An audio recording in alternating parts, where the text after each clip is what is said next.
The Prime Minister of Singapore has a chilling warning for the world. Here's a clip.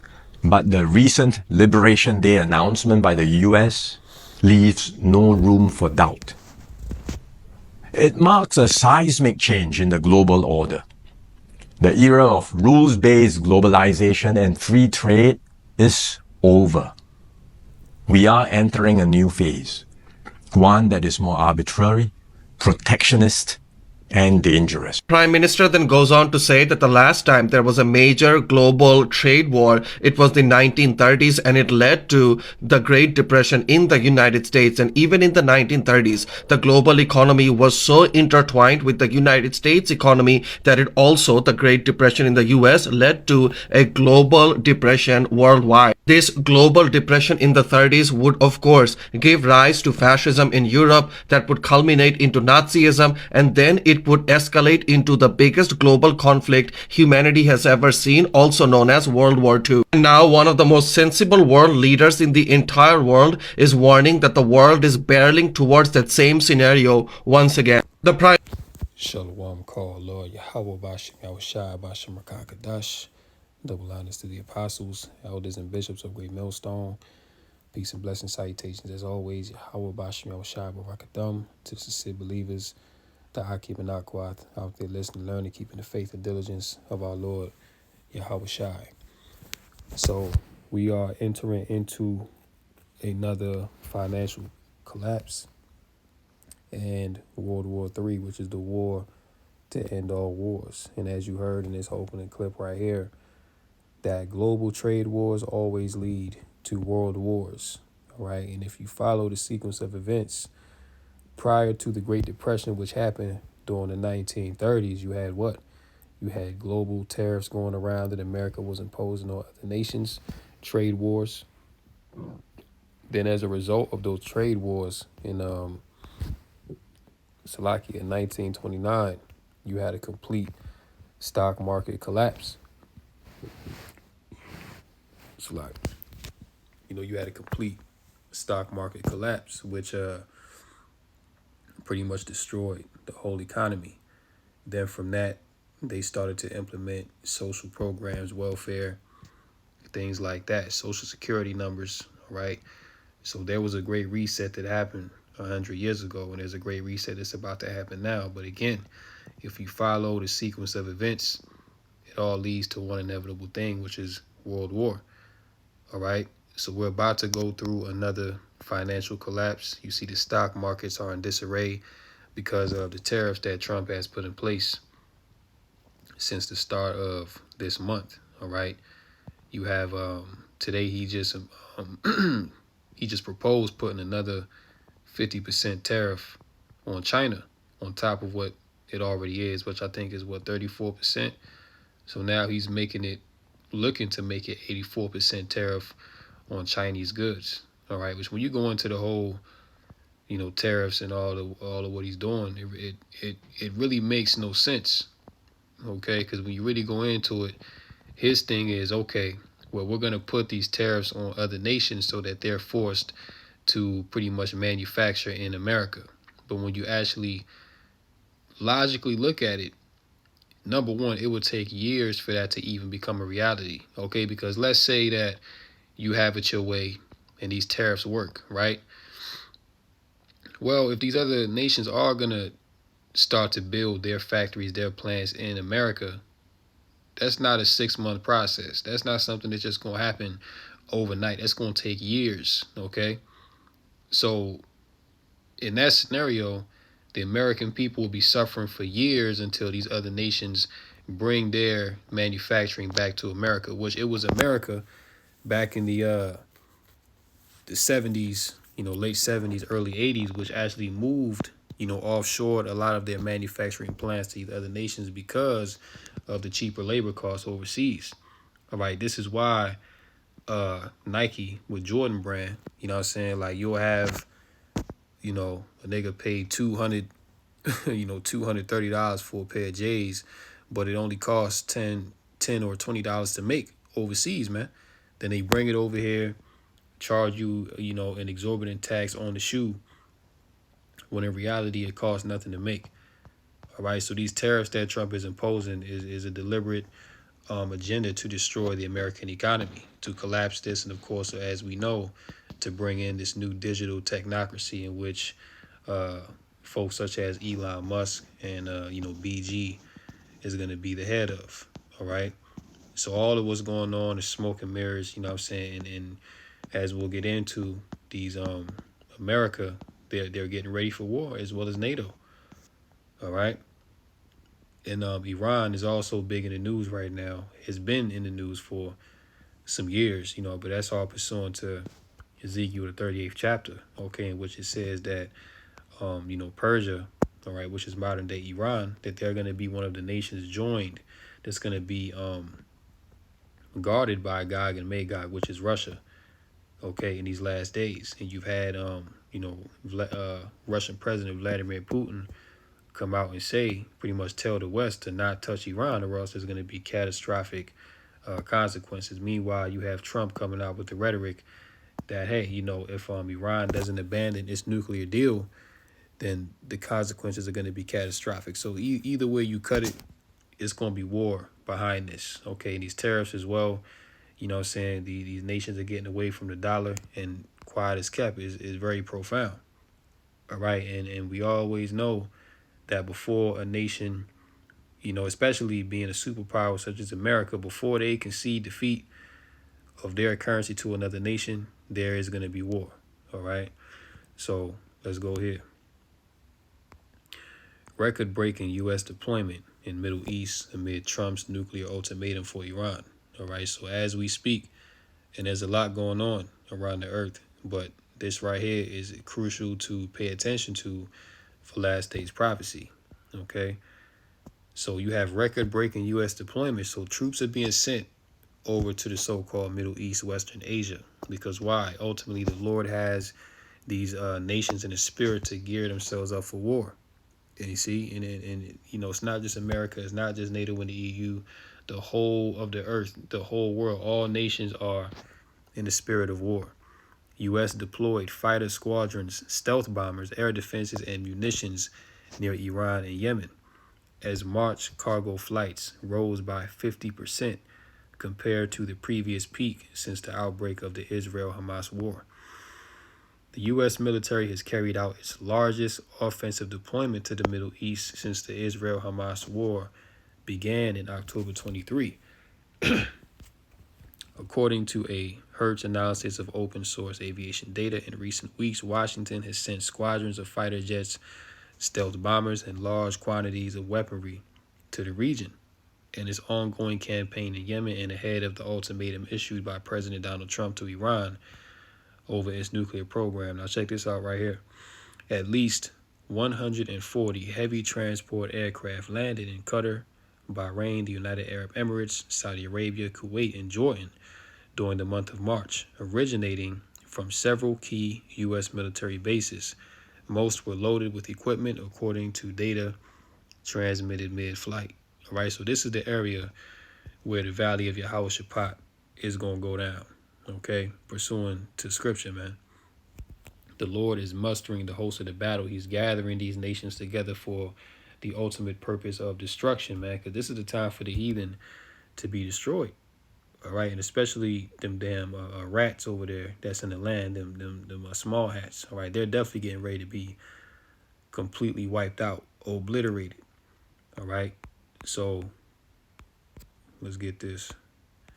Today I am The United States is gearing up for war with Iran, and this is not a new thing. This is something that the U.S. has been planning for decades, and this is bipartisan. Both the Democrats and the Republicans have always wanted the end goal of the dismantlement of the Iranian state, something in which the Rand Corporation, CSIS, and the Brookings Institute have all written about extensively in their military strategies and policies and documents, where they go over all of the things to a T that we've watched develop over these past couple of decades that have been agreed upon both by Donald Trump, Joe Biden, that have been agreed upon by Barack Obama. Policies that you would think would be unique to these presidents, but yet scarily so follow exactly what these outlines and strategies have written.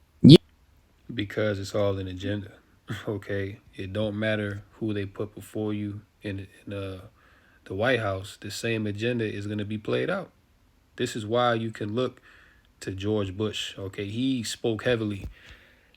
Matter of fact, shit, George Bush Sr. You know what I'm saying? Even before him, Reagan. You know what I'm saying? All of them was always talking about going against Iran. Okay, Reagan, George Bush Sr. Then you had Clinton. You know what I'm saying? Then you had George Bush Jr. You know what I'm saying? Obama was over there heavy in the so-called Middle East during his term.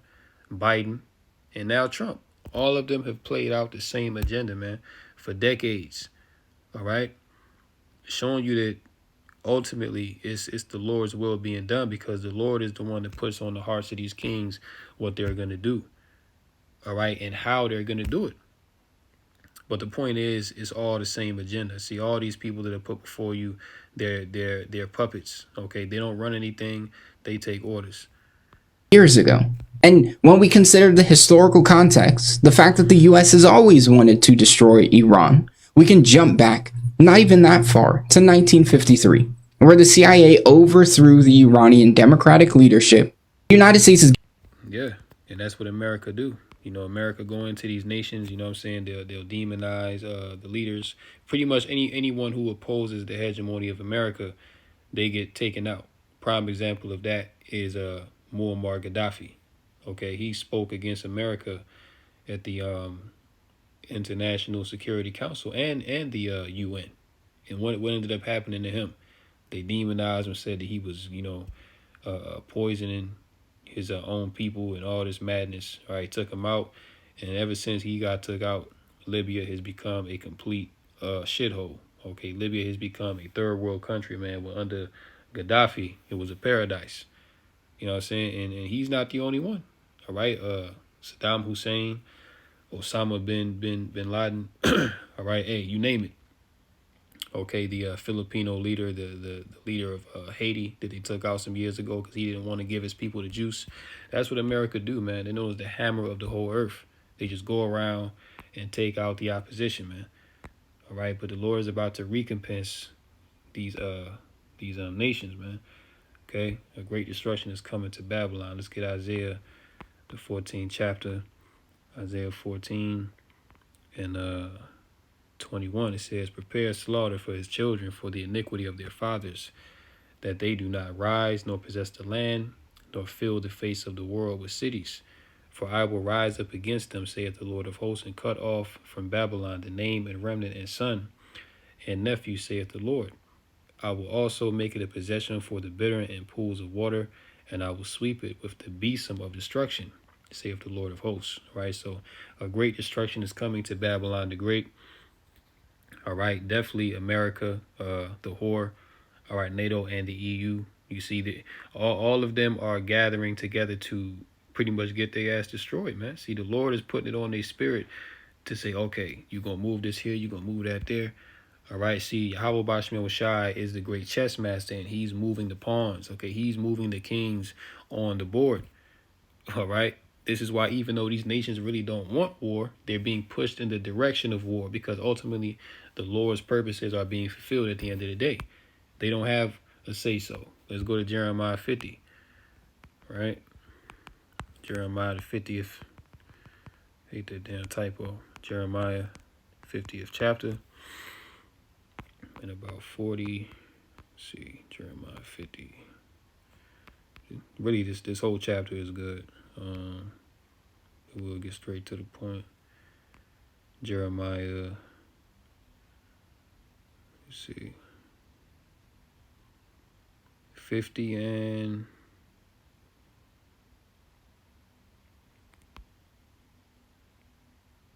we'll start at 40. Jeremiah 50 and 40. "As God overthrew Sodom and Gomorrah and the neighbor cities thereof, saith the Lord, so shall no man abide there, neither shall any son of man dwell therein.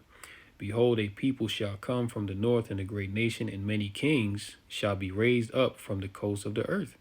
They shall hold the bow and the lance. They are cruel, and will not show mercy." See, and this is especially going to be so profound for Babylon the Great, because as it says in Jeremiah, the 51st chapter, the next chapter over, that what Babylon has been a golden cup in the Lord's hand.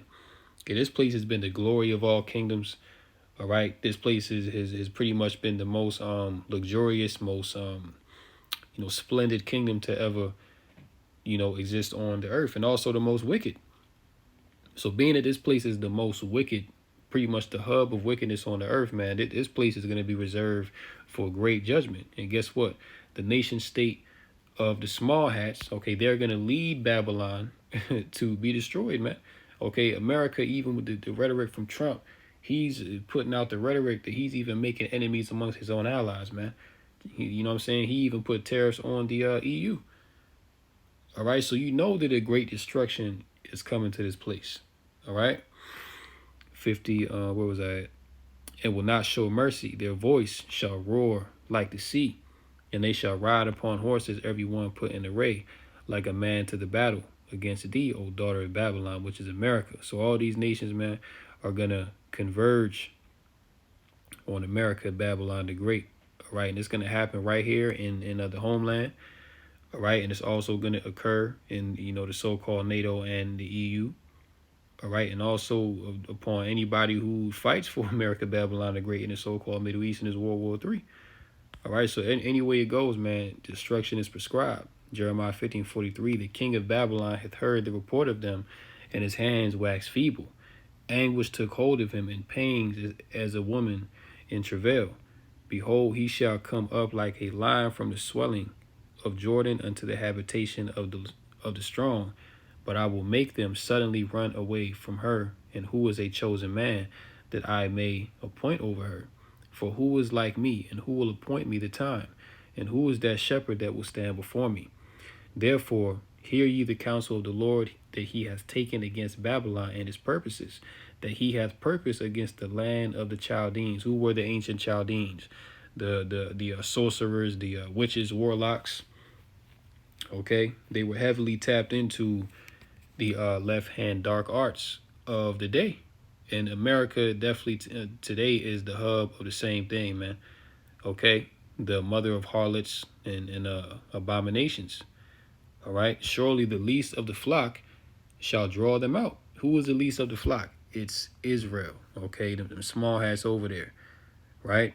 So the least of the flock is going to draw out these other kings, man. And see, it's all going to go down in the valley of Yahweh Shaphat. Okay, right over there in the so-called Middle East, Western Asia region. All right. Surely the least of the flock shall draw them out. Surely he shall make their habitation desolate with them. At the noise of the taking of Babylon, the earth is moved, and the cry is heard among the nations. Right. So that's why these nations are all getting ready for war, man. You see, Britain may be forced to introduce conscription to confront Putin. Ex-MI6 boss warns. All right. So a conscription is nothing more than a military draft, which what was that? I think that was last year or maybe the year before, when Biden put that executive order out for, I think, all men 18 to 26 at the time was pretty much put in a registry or something like that. Because why? Why did he do that at that time? Because he already understood that, look, if it's not me, Trump, when he gets in there, it's definitely going to be war. Let's get this real quick. Kind of exercise a war, and the government must consider conscription now, according to former defence chiefs. I've warned and kind of exercised caution on this programme quite a few times now, because we are constantly discussing wars. There is all these kind of people championing and celebrating and tough talking and flags in buyers, you name it, and boots on ground. But I think people are actually losing sight of the fact that we are going in a direction of travel where all of our loved ones that are a military kind of age could find ourselves in the not too distant future being conscripted to fight in this war, if not others as well. That thought, ladies and See, they're going to be conscripted to fight in this war, meaning the Ukraine-Russia front, and other wars as well. You see? Call Lord Yahweh Bashim Yahushai, man. Because see, you have to understand that Europe, their main concern right now is Ukraine and Russia. But see, Russia, they're a guard unto these smaller nations as well. So you think that Russia is only going to focus on Ukraine? Hell no. See, because right now you got China, they're making their presence felt in the South China Sea with Taiwan. All right, so that saying stuff is it's all about to go down over there. Okay, you have the small hats with Iran. All right, you have that northern border. Saying that they're talking about wars of rumors of war of Russia invading Finland and Sweden in those northern nations up there. So look, we're in that time of wars and rumors of wars in which Yahweh Shah spoke of, man. All right, we are in these times to where, as you see here, Britons may have to give their service one way or another in a bid to protect against the threat of Putin's forces. So they saying, look, one way or another, your ass is going to die. All right? That's pretty much what they saying. Gentlemen, it sends chills down my spine. Does it yours or not? Peter Hitchens, what do you make to this? Ridiculous, and I think it's particularly extraordinary that retired military people are saying this, because every serious person in the military knows that conscription does enormous damage to professional armed forces. They have to spend an awful lot of time herding and shepherding people who have no military experience and trying to train them in absolute basics. And the standards of their own regulars are lowered because they can't, they're diluted by large numbers of people who have no experience, who don't know how to handle weapons, who've never actually been in combat. And which, when you consider, in the grand scheme of things, they not really considered about having the necessary training and things like that. See, they're just, they just want people to throw out there into the meat grinder, because let's not forget, there's also a depopulation agenda that's going on right now as well. All right, so where these devils, when you referenced the Georgia Guidestone before they destroyed it, maintain humanity at or below 500 million. Okay, so a major way to knock people off, of course, we know is a war. So in the instance of war, in conscription, you're not interested in having the best available soldiers. Okay, no, you know what I'm saying, when you're thinking about depopulation, you just want to throw people out there to get rid of as many people as you possibly can. All right, so that's what this whole conscription is all about, man. But even beyond that, the Lord really got these nations hot to go to war. Britain may need to introduce conscription to confront the Russian threat. Sir Alex Younger, who previously led the UK's Foreign Intelligence Service, has urged the government to compel Britons to, quote, give their service one way or another in a bid to shore up the UK's defense in an uncertain world, right? And, Europe is already cooked, all right? No matter which way that you cut the cake, man, Europe and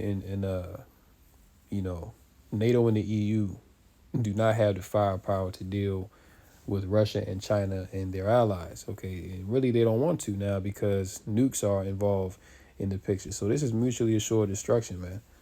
All right. It says in extremes, I think we'd be looking at something like the model I understand exists in places like Sweden, where the government theoretically has the power to compel people to give their service one way or another, but doesn't exercise it except in areas where it's really needed, right? So, conscription is coming to the UK. Also here as well, German government tell teachers to, quote, prepare children for war, as ex-MI6 chief issues warning to the UK. Okay, so everywhere in Europe, see, and that's one thing about them European nations, you know what I'm saying? They're very upfront and direct about the situation that the people are going to have to deal with. All right, they're in schools preparing children for war. You know, they're handing out pamphlets and leaflets to their population to alert them that, look, war is on the horizon. You know what I'm saying? This is an inevitability. It's not a if, it's not a when, but this thing is going to happen. All right. A member of the German government has issued a worrying statement to school teachers amid the growing threat of a third world war. Donald Trump's trade tariffs are only the latest in a long list of reasons why countries continue to be at each other's throats, and now children in Germany are being urged to prepare properly ahead of the potential war. You see? So like we saw in that first opening clip, all right? Global trade wars lead to world wars. Okay? So these trade tariffs that Trump is imposing, this is only another, this is only more fuel to the fire. All right, because these nations already wasn't messing with America like that. But now that Trump is coming in and now he doing all this tariff shit, now these nations really about to expand them flames, man. Okay? It says internal relations have been complicated in recent years ever since Russia's invasion of Ukraine, and geopolitical tensions are now almost at a boiling point. No. And they have been at a boiling point for years now.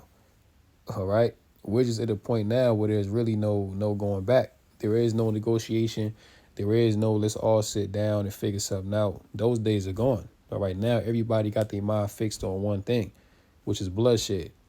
The EU has already warned 450 million people to get their 72-hour survival kit ready amid growing tensions across the continent, and now the Interior Ministry in Germany has called for civil defense training in schools. Let's go to 2nd Ezra 16 chapter. 2nd Ezra 16 and 17, it says, woe is me, who will deliver me in those days? And this is the mindset of the prophet Ezra when he was seeing the vision of the things that we seeing happen now. All right? He was seeing, bombs go off. He, you know what I'm saying? Like, he was seeing people put each other to death in the streets. You know what I'm saying? Like he was seeing seditions among men. All right, famines, wars. He was seeing all these things. And his reaction was, damn, woe was me. Who will deliver me in those days? You see? But our mindset now, because we confide in our Lord Yahweh Shai, man, so we not of the mindset, woe is me. We're not of the mindset who's going to deliver us. No, we know Yahweh Bashim Yahweh Shai is going to deliver us in these last days as long as we stay faithful. All right? So these are the times where, faith is to be exercised, man. Faith is at the forefront. And that's a title to a lesson. Faith is at the forefront. Call Allah Yahweh Bashim Shai. But, that's what it's all about, man. Belief, because your faith is going to take you through these times, man. All right? That's why, we, what I'm saying, as it is written, we're going to have to walk by faith and not by sight, because what you're going to see out here is not going to be conducive. It's not going to produce faith if you're not already grounded in Yahweh Bashim Shai in this truth, okay? Because once stuff start to go down out here, like once you see, food scarcity and, people just look, it's already happening, It's already happening. People are already losing their minds, man. But imagine how crucial that it's going to get when all the food is gone, because that's the only reason why there's still some kind of peace right now. People can still eat. But in the scenario where nobody can eat, the stores are completely out of food and people lose access to their money, all bets are off, okay? So if you ain't grounded in this truth now, when all hell breaks loose, you know what I'm saying, you're not going to have anything to stand on, okay? This is why our faith is going to give us wisdom, knowledge, and stability, man, to keep us stable in these times, man. You know what I'm saying? The Spirit of the Lord got to be with you. Verse 18, the beginning of sorrows and great mournings, the beginning of famine and great death, the beginning of wars, okay? What are we going through in this lesson, man? All these wars, all these rumors, okay? All these, global tariffs and all this and that. It's all leading to war. It's all leading to destruction. The beginning of wars, and the powers shall stand in fear. The beginning of evils. What shall I do when these evils shall come? Now, when you go down to verse 32, and the earth shall be laid waste, and the fields thereof shall wax old, and her ways and all her paths shall grow full of thorns, because no man shall travel there through. So there is going to come a severe depopulation of the planet. This is what these scriptures here are going into. It says, the virgins shall mourn, having no bridegrooms. The women shall mourn, having no husbands. Their daughters shall mourn, having no helpers. In the wars shall their bridegroom be destroyed, and their husband shall perish of famine. Hear now these things and understand them, ye servants of the Lord. Behold the word of the Lord, receive it. Believe not the gods of whom the Lord spake. Behold, the plagues draw nigh and are not slack. All right, so a lot of men are going to be destroyed in these wars that are coming, man. Okay, it's going to be civil wars. It's going to be, Russia, China. It's going to be Iran. It's going to be Taiwan. It's going to be Ukraine. It's going to be Israel. Listen, man, we're in some very crazy times, man. See, we're truly at the latter end of these last days. All right, this is why it ain't time to play around. It ain't time to get soft. It ain't time to get, settled on your leads. Okay, now is the time to be proactive, man, seeking the Lord. Okay, while the evil days come not. Because we're in a time where society, as crazy as it is, you can still walk outside and not have to worry about somebody putting a bullet, in your head. Okay, you can still go to work comfortably, come home, go to the store, not worry about nobody have to bust you upside the head with a metal rod or a baseball bat and take your groceries. And listen, man, we're coming into those times where it's not even going to be safe to go to the store. It's not going to be safe to go outside. Okay, people going to be completely terrified, scared. You know what I'm saying? And the times be coming into, man. And you know what I'm saying? Nobody's going to trust nobody. It's going to be a lot of betrayal out here. So again, this is why faith is of the utmost importance, man. All right. Let me see if that's a verse. Yeah. 2nd Ezra 16 and verse 70. For there shall be in every place and in the next cities a great insurrection upon those that fear the Lord, which that's coming. Okay, Esau, he setting the president, for the true believers to be persecuted, man. All right, to make a man an offender for a word. And Amos 8 and 11, what is going to come a famine of hearing the words of Yahweh Bashmil Shah, man. These days are coming. Verse 71, they shall be like madmen, sparing none, but still spoiling and destroying those that fear the Lord. For they shall waste and take away their goods and cast them out of their houses. Then shall they be known who are my chosen, and they shall be tried as the gold and fire. See, so the faithful are going to be tried as gold is tried in fire, man, to ultimately burn out those impurities and to come out fit for the kingdom, man. All right, so these things that are transpiring on the earth, they're all signs. You know what I'm saying? The Lord is definitely speaking loud and clear. All right, you got wild weather out there that's going on, flash flooding, tornadoes, hurricane. You know what I'm saying? It's a whole lot going on. You know what I'm saying? There's really so much going on to the point where it's kind of, it's kind of hard to even just pick one thing and go into. But, you know what I'm saying? Like, that's just the way that the Lord got it, man. You know what I'm saying? We're in a heavy time of biblical prophecy taking place. So I'll go ahead and close out right there. Lord willing, this lesson was edifying through the Rakah Kadash. Call her Lord, Yahweh Bashmil Shai, Basham Rakah Kadash. And until next time, Lord willing, shalom to the elect. Kum Yashala, Wa Baba Ball. Shalom.